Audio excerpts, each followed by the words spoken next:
SIT ने किया क्या? हमने जो 13 दस्तावेज दिए और 13 दस्तावेज हमारे पास और हैं। 2 करोड़ की जमीन 18.5 करोड़ में खरीदी गई। नजूल की जमीन 24 करोड़ में खरीदी गई। 9 करोड़ की जमीन 55 करोड़ 67 लाख में खरीदी गई। 1 करोड़ 73 लाख की जमीन 29 करोड़ में खरीदी गई। ये तो सारे कागजात दिए हैं मैंने। तो इतने सारे भ्रष्टाचार से संबंधित कागजात देने के बावजूद एसआईटी ने उसकी जांच तक करना जरूरी नहीं समझा। उसकी वजह यह है कि चंपत राय ने खाली लूट अपने लिए नहीं की है।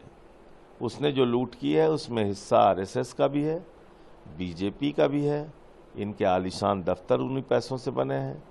तो मैं तो बार बार कहता हूं कि मोहम्मद गजनवी ने सोमनाथ का मंदिर लूटा, महमूद गजनवी ने सोमनाथ का मंदिर लूटा और भारतीय जनता पार्टी ने प्रभु श्री राम का मंदिर लूटा है। सुप्रीम कोर्ट जब एसआईटी की रिपोर्ट मंगा रही है अपने पास, तो इस पर ध्यान तो देगी आपके जो बिंदु? भाई हमारे जो बिंदु हैं उस पर कोई जांच हुई हो तो आप बताइए। जिसमें ये सीधे फंस रहे हैं, कागज चिल्ला चिल्ला के बोल रहा है कि बेईमानी हुई है, उसमें कुछ भी कार्रवाई की हो, कोई जांच किया हो तो आप मुझे बताइए। गोविंद गिरी भी इस्तीफा नहीं दे रहा है? नहीं देंगे ना, क्योंकि इनको ऊपर का संरक्षण प्राप्त है। और मैं बार बार इस बात को कह रहा था कि पीएमओ के द्वारा बनाए गए ट्रस्ट की जांच सीएमओ नहीं कर सकता, योगी आदित्यनाथ नहीं कर सकते। योगी आदित्यनाथ को बुलडोजर चलाने से फुर्सत ही नहीं है। वो क्या काम करेंगे? यही बनारस में जहां मैं बैठा हूं, प्रधानमंत्री की संसदीय क्षेत्र है, चलिए आपको मैं दिखाता हूं। सड़क चौड़ीकरण के नाम पे कितने हिंदुओं के घर उजाड़े गए। संत रविदास गेट के सामने 43 दुकानें उजाड़ी गई, सारी के सारे हिंदुओं की दुकानें 100 साल पुरानी। यहां 300 से ज्यादा मंदिर तोड़ दिए गए काशी कॉरिडोर के नाम पे। अयोध्या चले जाइए, कितने हिंदुओं के घर तोड़े गए। अभी बता रहे हैं जौहर विश्वविद्यालय तोड़ने जा रहे हैं।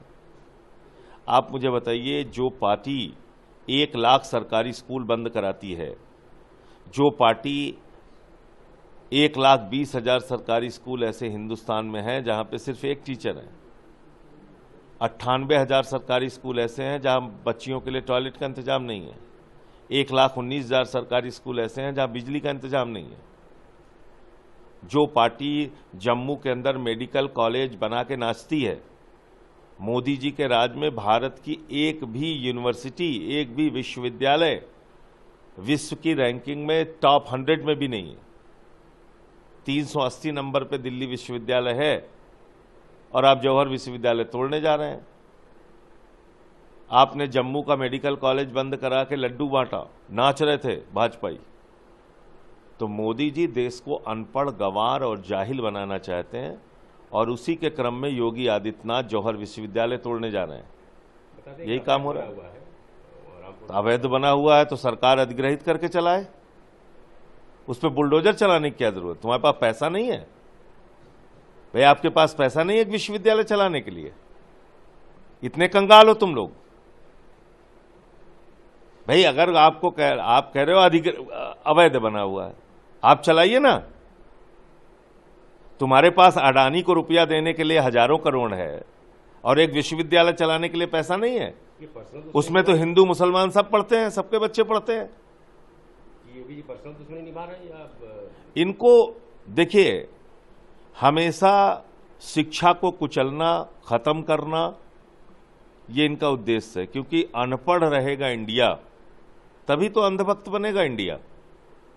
ये मोदी का नारा है, योगी का नारा है, सबको अनपढ़ बना दो। जब आपके बच्चे अंगूठा टेक रहेंगे तो बीजेपी के अंधभक्त बन जाएंगे आराम से। मैं प्रभु से प्रार्थना करूंगा कि 450-600 करोड़ रुपए का जो घोटाला रेखा गुप्ता की सरकार ने किया है, उनको सद्बुद्धि दें कि बेईमानों के खिलाफ वो कार्रवाई करने में सक्षम हो। उनको दे दो उधर। आप दोनों मामलों को उठा लिया गया है। देखिए, ये सीधे सीधे इस बात को दर्शाता है कि एक तानाशाह सरकार इस देश के अंदर चल रही है। प्रधानमंत्री नरेंद्र मोदी जी को 21 दिन तक सोनम वांगचुक से बात करने की फुर्सत नहीं मिली, सरकार के किसी प्रतिनिधि को उनसे बात करने की फुर्सत नहीं मिली, कोई मंत्री वहां नहीं पहुंचता, कोई उनका नेता नहीं पहुंचता, और अचानक जब 20 जुलाई के लिए आह्वान होता है कि जंतर मंतर पहुंचो, जब सोनम वांगचुक जी कहते हैं भाई पेपर लीक के खिलाफ पूरे देश को आवाज उठानी पड़ेगी, इनको डर था कि बड़ी तादाद में पूरे देश से लोग वहां पर आएंगे, इसलिए रातों रात इन्होंने दिल्ली का पुलिस कमिश्नर बदला और दिल्ली के पुलिस कमिश्नर को बदल के सुबह सोनम वांगचुक को जबरन जंतर मंतर से उठा लिया गया। अभी जो जानकारी मुझे मिली है कि अभिजीत दीपके अब शायद भूख हड़ताल अपनी शुरू कर रहे हैं। वहां कई सारे नौजवान पहले से भी अनशन पर बैठे हैं। मैं देश की जनता से अपील करना चाहता हूं कि आप लोग सोनम वांगचुक का साथ दीजिए। इस देश के करोड़ों नौजवान 93 पेपर लीक के कारण प्रभावित हुए हैं, उनकी जिंदगी बर्बाद हुई है। और ये पेपर लीक का कोड कैसे खत्म होगा, जब तक पूरा देश नहीं इस पर बोलेगा, पूरा देश नहीं आवाज लगाएगा, पूरा देश जब तक सोनम वांगचुक का साथ नहीं देगा, तब तक मुझे नहीं लगता कि सरकार के कान में कोई जूं रेंगने वाली है। प्रधानमंत्री जी से मैं अपील करूंगा कि लाठियां चलाने के बजाय सोनम वांगचुक की बातों को, नौजवानों की बातों को सुनिए। आज सत्ता का अहंकार आपको है, आप सत्ता का अहंकार दिखा सकते हैं, लेकिन बड़े बड़े तानाशाहों का सत्ता का अहंकार नहीं चला कभी भी। और यही युवा जिनके ऊपर आज आप लठ बजा रहे हैं, यही आपकी सत्ता को उखाड़ के फेंक देंगे।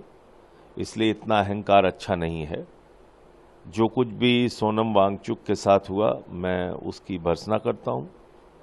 और मुझे पता चला है कि शायद उनको सफदरजंग हॉस्पिटल में रखा गया है। तो मैं यही अपील करूंगा कि 20 जुलाई के आंदोलन में पूरा देश सोनम वांगचुक के साथ खड़ा हो। ये कोर्ट के आदेश पे उनको अस्पताल ले जाया गया है। भाई, कोर्ट ने आदेश दिया कि आप उनकी हेल्थ की मॉनिटरिंग करेंगे। कोर्ट ने ये आदेश थोड़ी दिया कि आप तानाशाही दिखाएंगे, वहां जूता पहन के और लाठी डंडे लेके आप लाठी चार्ज करेंगे। कोर्ट ने ये थोड़ी कहा कि आप जबरन सोनम वांगचुक को उठा लेंगे। कोर्ट ने उनकी हेल्थ को मॉनिटर करने के लिए कहा ना, उनके साथ जबरदस्ती के लिए तो कहा नहीं, तानाशाही के लिए तो कहा नहीं, लोकतंत्र का गला घोटने के लिए तो कहा नहीं। तो ये तो किसी का भी लोकतांत्रिक और संवैधानिक अधिकार है कि वो धरना कर सकता है, प्रदर्शन कर सकता है, अनशन कर सकता है। आजाद हिंदुस्तान के सबसे बड़े अधिकारों में से एक है कि हम अपनी आवाज सरकार के खिलाफ उठा सकते हैं। प्रधानमंत्री जी ने आम आदमी पार्टी को कट्टर बेईमान पार्टी कहा है पंजाब में। देखिए, ऐसा है कि इस देश के प्रधानमंत्री नरेंद्र मोदी जी एक वॉशिंग मशीन लेके निकले हुए हैं। देश के बड़े से बड़े भ्रष्टाचारी उस वॉशिंग मशीन से बेदाग होकर निकल जाते हैं। जिन लोगों के खिलाफ सीबीआई की, ईडी की जांच चल रही होती है, हजारों करोड़ का भ्रष्टाचार का आरोप खुद प्रधानमंत्री लगाते हैं, कोई दूसरा नहीं। उन्हीं लोगों को गले लगा के शामिल कर लेते हैं। इनका सबसे करीबी दोस्त अडानी पूरा देश लूट रहा है। बिजली, पानी, सड़क, शिक्षा, पोर्ट, एयरपोर्ट, कोयला, गैस, कुछ नहीं छोड़ा उसने। तो ये अडानी की गुलामी करने वाली सरकार आम आदमी पार्टी पे टिप्पणी करे तो ये अच्छी बात नहीं है। प्रधानमंत्री और उनकी सरकार सर से लेकर पांव तक भ्रष्टाचार में डूबी हुई है। और जब ये बात मैं कह रहा हूं तो इसलिए कह रहा हूं कि आज दिल्ली जैसे छोटे से राज्य में, जहां 10 साल आम आदमी पार्टी की सरकार रही, हमने शिक्षा पे, स्वास्थ्य पे, बिजली पे, पानी पे काम किया, फ्री में सबको उपलब्ध कराया। 650 करोड़ रुपए का घोटाला हो गया और घोटाला करने वाला व्यक्ति विदेश भाग गया। विदेश भाग गया। उसको भगाया किसने? नरेंद्र मोदी और रेखा गुप्ता की डबल इंजन की सरकार ने। 650 करोड़ का घोटाला, लाखों की संख्या में चादरें खरीदी गई, एक्सरे मशीन खरीदा गया, तमाम उपकरण खरीदा गया। 300 करोड़ रुपए खाली दवाओं में खा गए ये लोग।